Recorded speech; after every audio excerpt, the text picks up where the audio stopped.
Oi, oi, galerinha! Tudo bom com vocês? Vamos começando aí mais uma aula de geografia, mais uma videoaula chegando.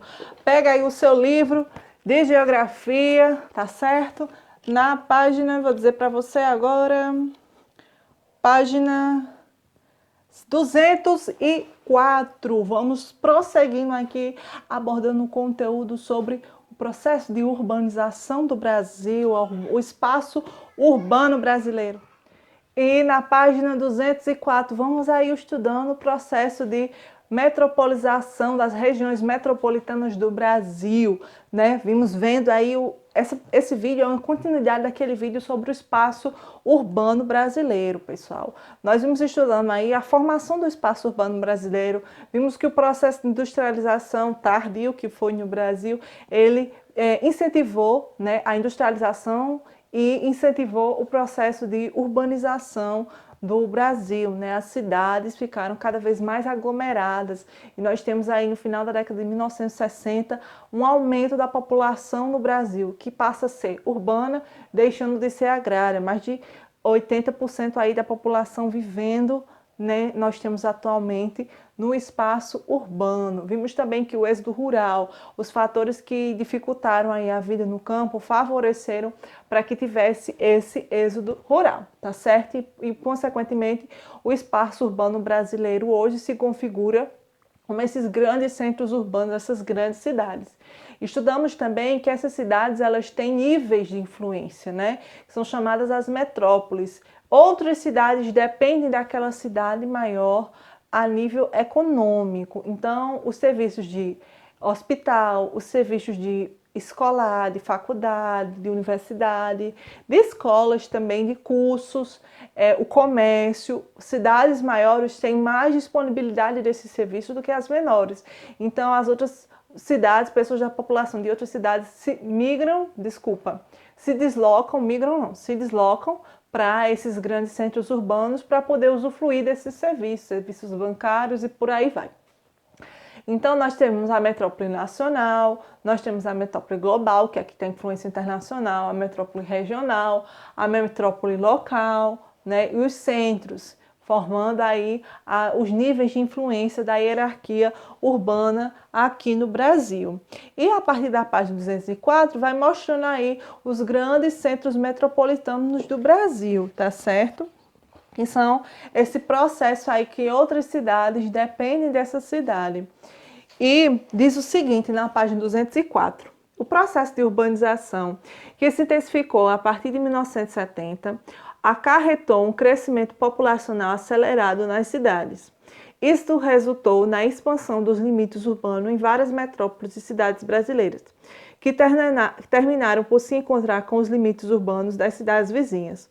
Esse fenômeno é chamado de conurbação. Então, conurbação é um fenômeno urbano que acontece quando as cidades elas crescem tanto que elas acabam, você não consegue ver onde uma termina e onde outra começa. Exemplo, se eu for do que não é conurbação, se eu for a João Pessoa, eu vejo a BR, eu vejo que terminou Campina Grande, vem outras cidades e começa João Pessoa.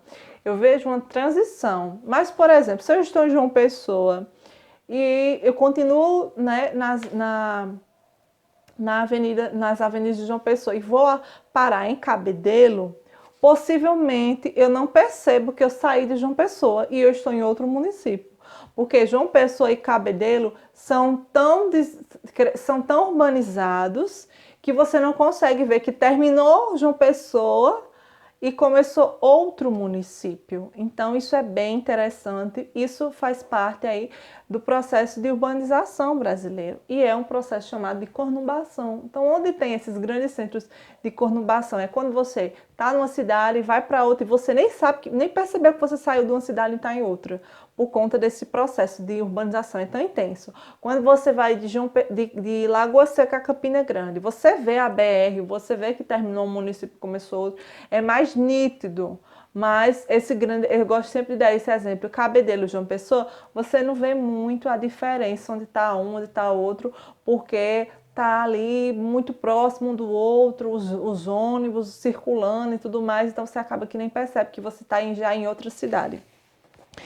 Então, temos aí na página 205 dizendo o seguinte: atualmente, o Instituto Brasileiro de Geografia e Estatística, o IBGE, cataloga 69 regiões metropolitanas do Brasil. Porém, esse número deverá crescer nas próximas décadas em virtude da ampliação do crescimento urbano. E nós temos aí, ó, um mapa das regiões metropolitanas do Brasil. Atente-se para reparar no mapa aí, na parte da Paraíba, em que você consegue ver que a Paraíba tem duas grandes regiões metropolitanas, que é justamente João Pessoa e as cidades vizinhas a João Pessoa, então Cabedelo, o Conde, Santa Rita, cidades que estão ali em volta, né, Lucena, que dependem da grande João Pessoa, tá certo? E Campina Grande está aí destacada no mapa do Brasil, é uma grande região metropolitana do Brasil, em que outras cidades vão depender aqui de Campina Grande. Então, nós temos muitos municípios. Campina Grande vai abarcar diversos, então, todos que você imaginar aqui vizinhos, né? Aroeiras, Massaranduba, Lagoa Seca, Lagoa de Roça, Lagoa de Dentro, Pocinhos, Puxinanã, né? Em inúmeros, Esperança, Areal, vários, o pessoal vem ter atendimento hospitalar aqui, vem resolver problemas aqui, vem comprar coisas aqui no comércio daqui, vem estudar nas universidades daqui. Então, vai abarcar aí uma grande Campina Grande, né? Uma região metropolitana de Campina Grande. E aí tem os outros, né?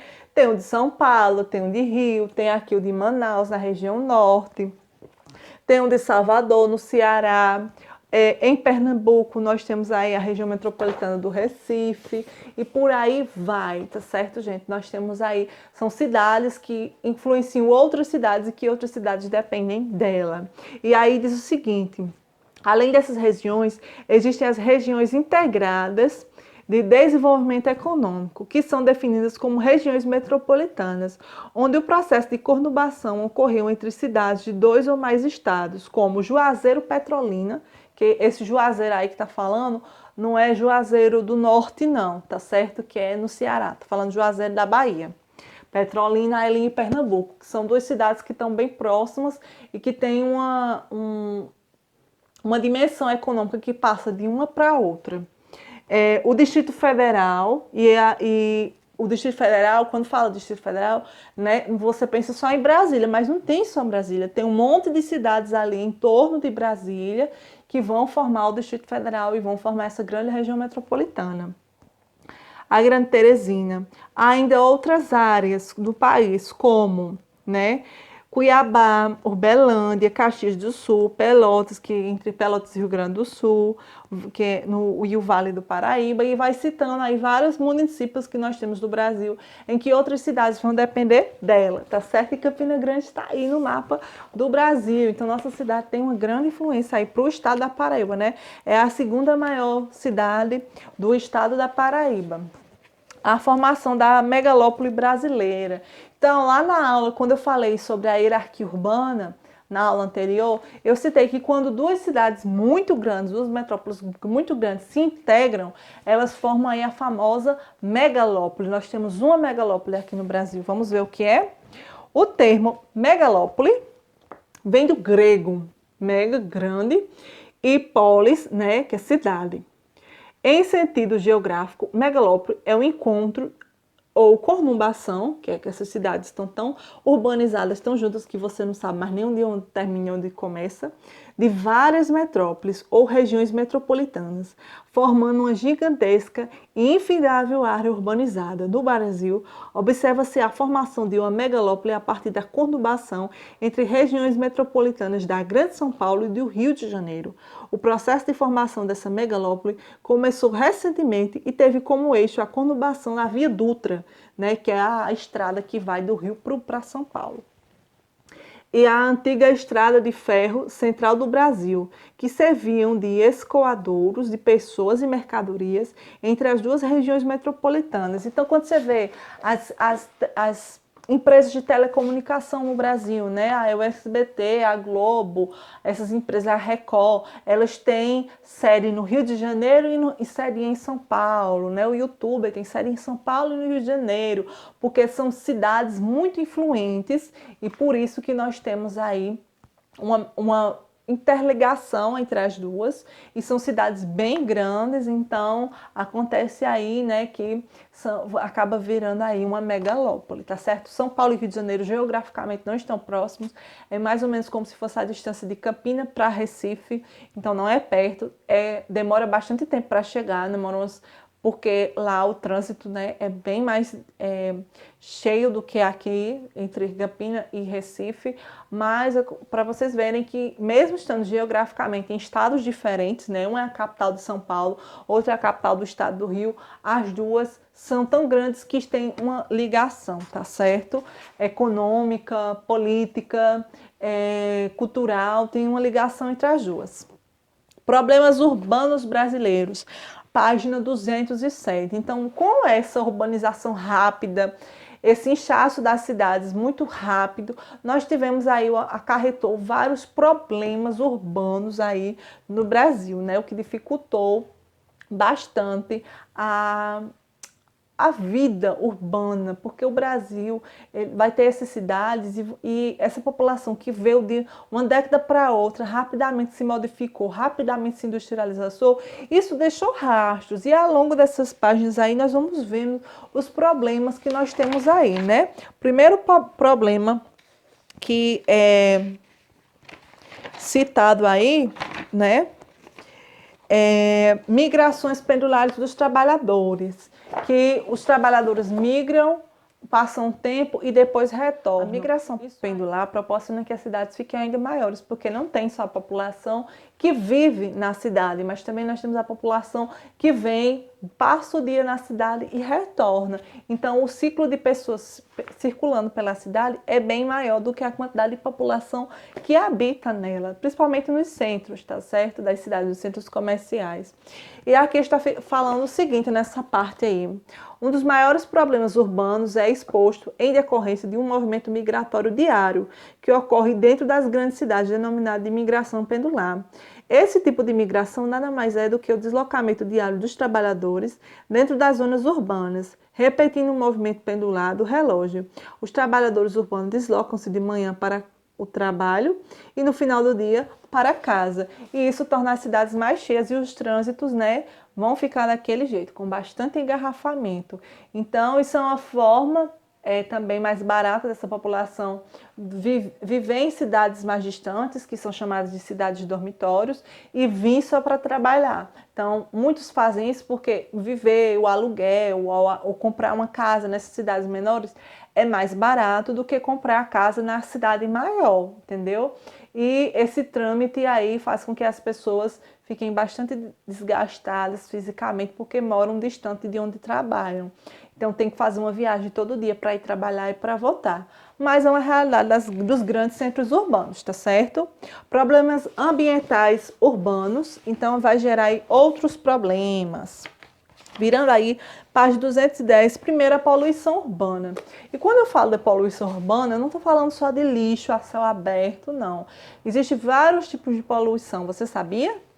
Primeira poluição que está dizendo aí é a inversão térmica, que é uma poluição aí que é justamente que é um fenômeno que acontece entre o ar quente e o ar frio, né?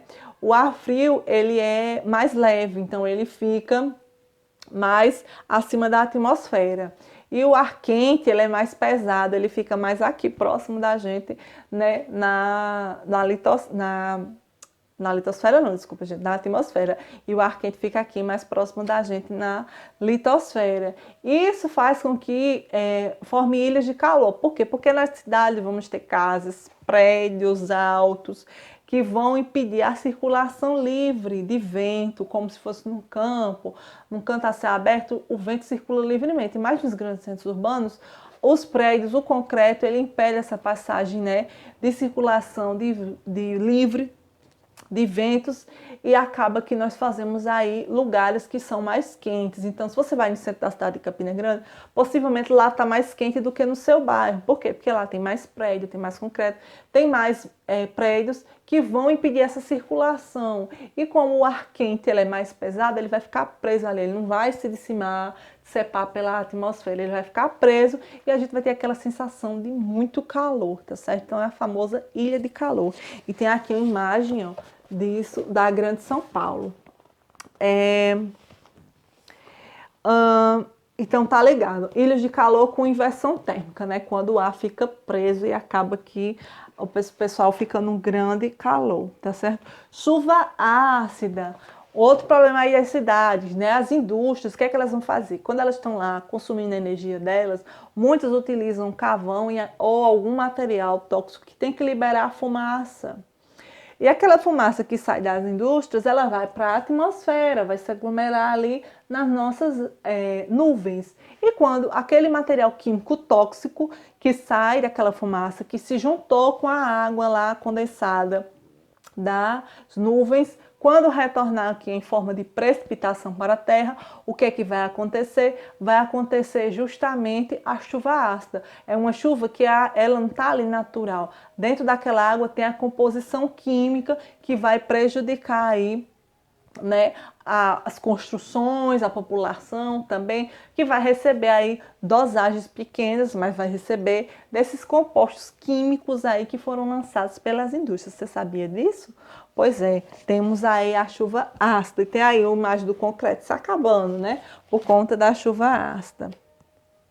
Temos mais o quê? Virando a página aí, temos o problema do lixo nas cidades brasileiras, que nem todos os lugares tem coleta seletiva, tem um lixo separado, nem todos os lugares tem aterro sanitário, né, que é aquele local onde você, que é um dos, assim, não é o melhor do mundo, mas é melhor do que a céu aberto, né, em que o lixo é enterrado, né, você não fica com aquele lixão a céu aberto da poluição, é aterrado o lixo em várias camadas, né, para se decompor. Nem todas as cidades têm isso.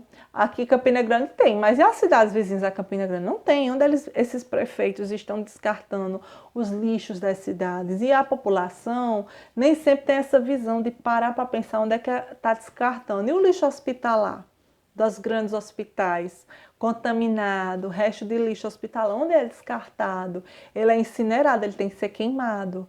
E a prefeitura está fazendo isso ou não? A prefeitura não está fazendo isso. Tem cidades que são litorâneas que descartam esgoto no mar, porque no mar ninguém está vendo. Ali tem um campo que vai dar no mar e ninguém está vendo. Então nós temos um grande problema nas grandes cidades brasileiras e nas pequenas também,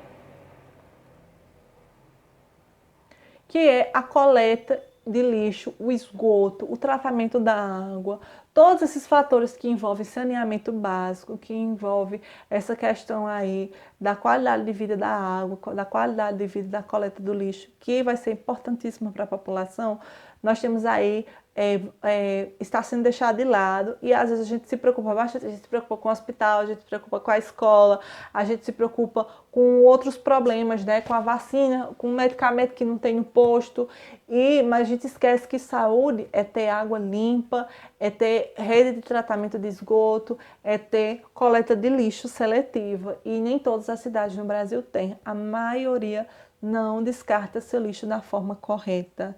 E é uma coisa que não está só na mão da gente, está na mão dos políticos. Então a gente precisa escolher políticos que conversem, que falem, que abordem sobre esses temas, porque são temas que não são dados visibilidade aqui no Brasil, nem da população, por falta de consciência, e nem dos políticos, muito menos dos políticos, né?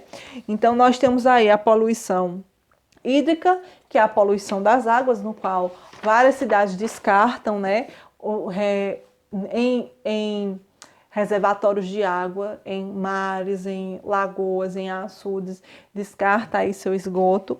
Nós temos a poluição atmosférica, que as fábricas, como eu disse para vocês, na página 214, tá, gente? Eu vou seguindo aí na sequência.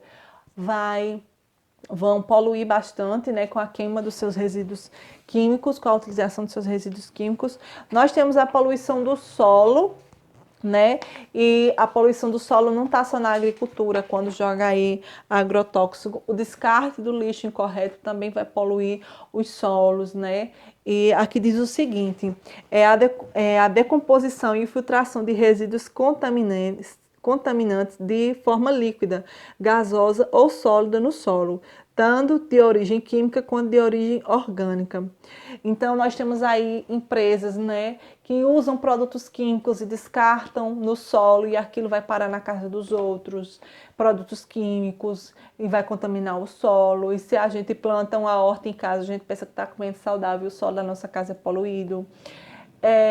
Outro exemplo da questão da água, né? Tem a ver aí com descarte. Se nas casas das pessoas não tem rede de coleta de esgoto, as pessoas constroem fossas nas suas próprias casas, isso também polui, porque ali está perto da fossa, tem um cano que passa água limpa que vai para a sua casa. Então isso é muito comum, tá, gente? Muita casa tem assim, até hoje. Então isso é um grande problema para a contaminação do solo. Virando aí para 216, tem uma poluição que muita gente, 216 e 217, não se atém, que é a poluição sonora ou a poluição visual. Gente, vocês não têm noção. Olha, poluição sonora. Tá vendo? Vocês não têm noção como e tem poluição sonora nas grandes cidades. É muito barulho e a qualidade de vida da gente diminui muito. É carro de propaganda passando, os veículos que fazem barulho, né? Moto, carro, caminhão. Então a vida não é calma, não é aquela paz do campo que você só escuta o som da natureza. Não, nas grandes cidades nós temos muita, perto dos centros comerciais, então, dos centros das cidades, é que você tem assim de poluição audiovisual, áudio, né, de escutar e visual aí de ver, que já vou falar dela, mas a poluição. Eu falando de poluição e barulho aqui na frente de casa, deve ter um caminhão aí descarregando alguma coisa. Mas nós temos essa questão aí, tá certo? Das grandes centros urbanos, a poluição auditiva, tá certo? A poluição, como diz aí, sonora. Então, barulho demais nas grandes cidades. Isso prejudica bastante a qualidade de vida da população. Página 217, poluição visual. Então, é muita imagem, muita cor, é muita propaganda, aqueles outdoors imensos. Eles acabam poluindo e muita informação às cidades, né? Tem até aqui uma imagem. Distúrbio ambiental provocado pelo excesso de informação visual, que degrada a qualidade de vida da população urbana. Então, quando você entra pelo centro de Campina Grande, você nem percebe que o centro de Campina Grande é cheio de prédios históricos que contam a história da cidade. Por quê? Porque é cheio de placas de outdoors das lojas, dos comércios, que tem que ter, né? Para eles mostrarem a mercadoria deles, mas que tudo isso junto acaba fazendo a poluição visual. Então a cidade fica esteticamente com muita informação e isso também prejudica a qualidade de vida da população. É que você pensa numa bagunça, né? Mas, gente, olha só, a Times Square de Nova York, né? A famosa rua aí de Nova York, bem cheio de informação, cheio de propaganda que os prédios, né? Tem aquelas projetores que ficam mostrando propagandas, que ficam mudando a propaganda. Então, a Times Square é um exemplo de poluição visual, tá certo? Então, na aula de hoje, a gente abordou essas questões da poluição do espaço urbano, as regiões metropolitanas, né, as megalópolis. Regiões metropolitanas são quando a cidade tem outras cidades que dependem dela, forma aí uma região metropolitana. Megalópole quando metrópoles se interligam. E os problemas urbanos brasileiros, que vai desde a questão da migração pendular, que é a população que vem, passa o dia e volta, e isso faz com que a cidade tenha uma maior população do que a população residente. E também nós vimos aí a poluição visual, a poluição sonora, a poluição do solo, a poluição das águas, todos os tipos de poluição que vamos ter aí nas grandes cidades brasileiras. E aí termina o capítulo de espaço urbano brasileiro. É um capítulo que é fácil de estudar, é fácil de compreender, porque nós vivemos nas cidades, ou se não vivemos, dependemos dela em muitos fatores. Então é um conteúdo bem próximo a gente. Eu espero que você tenha gostado da aula, que você tenha gostado de conhecer mais um pouquinho sobre o seu país, sobre as cidades do seu país. Muito obrigada por você ter ficado aqui firme e forte comigo até o fim da aula. Tá vendo que quando termina aqui o capítulo, né? Tem uma atividade. Então, quem fica comigo até o final da aula sabe qual vai ser a atividade que nós vamos estudar. Então, dá uma passadinha lá no Classroom. Deixa eu abrir aqui para confirmar para vocês a atividade. Então, no final da página 217, aí vem aí 219, tá vendo? 219, 200 e...